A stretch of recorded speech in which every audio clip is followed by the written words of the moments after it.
اللي هقوله دلوقتي ولا أقرب حد في حياتي يعرفه، ودي أول مرة أعترف بالحقيقة دي قدام أي حد. أنا كنت دايما بقول إني ست واضحة، عمري ما خبيت حاجة، بس ده كدب. لأن في سر واحد لو طلع حياتي كلها هتتقلب. الاعتراف ده تقيل، تقيل لدرجة إن إيديا بترتعش وأنا بتكلم. أنا متجوزة من 5 سنين، ومن بره حياة مستقرة، بيت، صورة محترمة قدام الناس. بس الحقيقة مختلفة ومؤلمة. من أول سنة جواز وأنا حاسة إني لوحدي، مش متجوزة راجل، متجوزة حيطة. لا كلام، لا اهتمام، ولا حتى خناقة. كنت كل يوم أقول أكيد بكرة يتحسن، بس بكرة كان دايما أبرد من اللي قبله. واللي محدش يعرفه إني في يوم ضعفت، والأول مرة في حياتي كسرت صورتي اللي كنت محافظة عليها.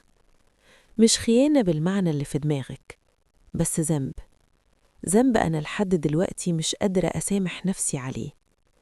في شغلي كان في شخص بيسمعني، بس بيسمع، وده كان كفاية. كان بيقولي انتي تستاهلي تتحبي.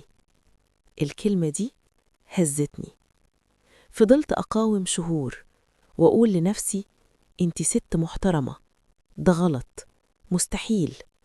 بس الحقيقة الوحدة بتكسر أي مقاومة. وفي يوم اعترفت لنفسي قبل ما اعترف لأي حد، أنا محتاجة حد يحس بيا. الصدمة بقى إني لما فقت لقيت نفسي خسرت كل حاجة: ثقتي في نفسي، وصورتي قدام نفسي، وسكوتي بقى تقيل أكتر من الكلام. دلوقتي أنا عايشة بسر، سر محدش يعرفه، سر بيصحيني من النوم. وأكتر سؤال مرعب في دماغي: لو الحقيقة دي ظهرت، مين هيقف جنبي؟ ولا الكل هيمشي؟